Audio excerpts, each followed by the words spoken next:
I once interviewed a poet named Christian Wyman for a Sunday forum back in Little Rock. And in my introduction, I used a few lines from a Seamus Heaney poem and set the volume I'd read from down on the table between us. Sometime later in our conversation, Chris picked the book back up and read from a different poem, one titled Mossbawn, in which Heaney's Aunt Mary is in her kitchen baking. We see her dusting the bakeboard with a goose's wing. We see her whitened nails and measling shins, a scone rising to the tick of 2 clocks. And the poem concludes like this: "And here is love like a tinsmith's scoop, sunk past its gleam in the meal bin." Chris closed the book and said, "It's hard to use the word love in a poem. Love is a word that suffered damage and drainage from overuse and imprecision, from sentimentality and nostalgia. It's a hard word to make mean anything very vivid or useful or real. But I've never forgotten the dull metal of that tinsmith scoop, with the shiny evidence of its ordinary use buried down in the meal. I've never forgot that love, according to one poet, can look precisely like that." It may be just as hard to use the word love in a sermon, but we have to tonight. We're commanded to. But instead of telling us what love is, Jesus shows us what it looks like. One night in Palestine at supper with his friends. It looked like this. He got up from the table, took off his outer robe and tied a towel around himself.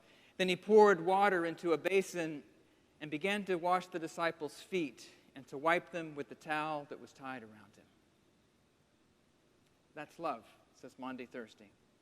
Or rather, shows Maundy Thursday. Before the definitions and the commentary begin to crowd in, we're meant to sit with these images, I think. The writer of John, the one who regularly intrudes with explanations like, "For he knew who was to betray him. For this reason he said, 'Not all of you are clean.'" That John, for a moment, with this image of Jesus' hands tying that towel around his waist, with the sound of that water being poured into the basin, with the artless act of wiping clean the naked and dusty feet of those disciples. Then, of course, John gives us Simon Peter and all his anxious words. I'm coming to believe Jesus made Peter the head of his church because Peter keeps getting things wrong in all the ways we get them wrong. First, he says that what Jesus is doing is all wrong, which it is, of course. The washing of feet was a servant's role, not a master's. Maybe a student would wash a teacher's feet, but never would the teacher stoop down to this indignity for a student. In defense of Jesus' status, Peter says, "You'll never wash my feet." He misses the point of Jesus' disruption of the social order by trying to keep it intact. But when Jesus says the only way Peter can be connected to him is to allow Jesus to take on this role of servant, Peter spins around and misses the mark again, thinking the point must be about getting clean. So he asks not just for the foot wash, but for a whole body treatment. No, Peter, that's not it either. It's hard to use the word love, even if you're Jesus at supper with your friends the night before you're going to die. There are so many ways we get love wrong. A year ago, there was a lot of talk about what Maundy Thursday liturgies ought to look like in our freshly locked down world. We'd only recently become experts on the ingredients in effective hand sanitizers and strategies to keep one hand washing the other for a full 20 seconds. So some proposed turning the traditional foot washing in the liturgy into a hand washing ceremony. But for Peter's sake, friends, it's not about the cleansing. It's not about protecting oneself from sources of infection, whether material or moral or metaphorical. Jesus' gesture is the polar opposite. It's about his relinquishing of power, of status, of control, of cleanliness, of safety, of just about everything, so he could leave every last part of himself exposed to the worst a violent and unjust world had to offer. Jesus says, this is what teaching looks like in the reign of God. It looks like tying on a towel. Jesus says, this is what leadership looks like in the reign of God. It looks like kneeling down to do the undignified work of a servant. Jesus says, this is what love looks like in the reign of God. It looks like exposing yourself to the filth of another. Filth we carry on our bodies, no less. Perhaps it's better that we're not actually washing one another's feet again this year. Don't get me wrong. It can be a moving and vulnerable and humbling liturgical experience to take another human's foot in your hand and wash it. But our liturgy fails in the same way Peter failed if we leave here thinking we've taken Jesus at his word and done what he asked us to do when we've actually washed each other's feet. It's hard to enact the word love in a liturgy. But like Mary Heaney's whitened nails and the ticks of her clocks, the images of Maundy Thursday can still startle us awake if we let them.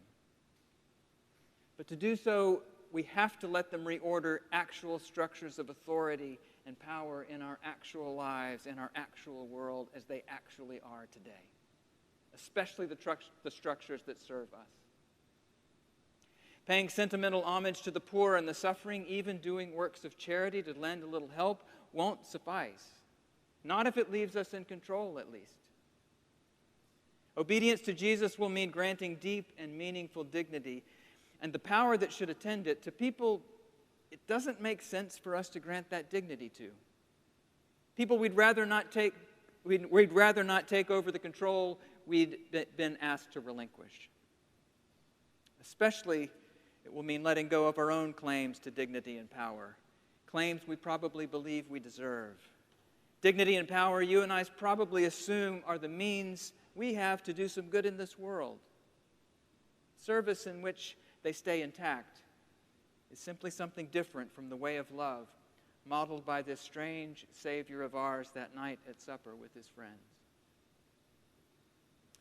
I so recognize the evasions of dear Peter. I share them and have added so many more of my own. I'd much prefer to assure myself that I'm one of the sufficiently clean ones than to be brought low as the kneeling Jesus in the service of love. I can also spiritualize and internalize my response to the story, which can be ways of insulating me from what actual bodily faithfulness to Jesus' commandment to love would look like in a life like mine, right here in Memphis today. Because, for example, it seems to me that in this moment, if Maundy Thursday has no connection with the experiences of black and brown bodies and the systems and structures that grant and withhold dignity and power to them, I've probably invented yet another safe, sanitized illusion of faithfulness to the shape of Jesus' life, to his lived expression of what it means to lead, to serve, to love. To deny any connection of the Maundy Thursday story with issues of power and dignity and authority in our world and in our community is an evasion blinder and bolder than Peter's. My way of saying, surely you must have something else in mind, Jesus, than a love that gets into all that. What Jesus enacted was the truth that there is no such thing as a love that does not get into all that. And maybe all that is why it's hard to use a word like love in a church, even tonight. Perhaps the question then that we should leave here with from Jesus is not whether you and I are sufficiently clean or good or even saved. It's what dignity, what power, what status or authority or modicum of control or self-preservation, what worry about your own defilement or purity or health or perfection do you need to let go of if your life is to embody the kind of love Jesus showed us, the kind of love he enacted, the kind of love he commanded us to live out, not in our minds, not in our hearts, but on our knees?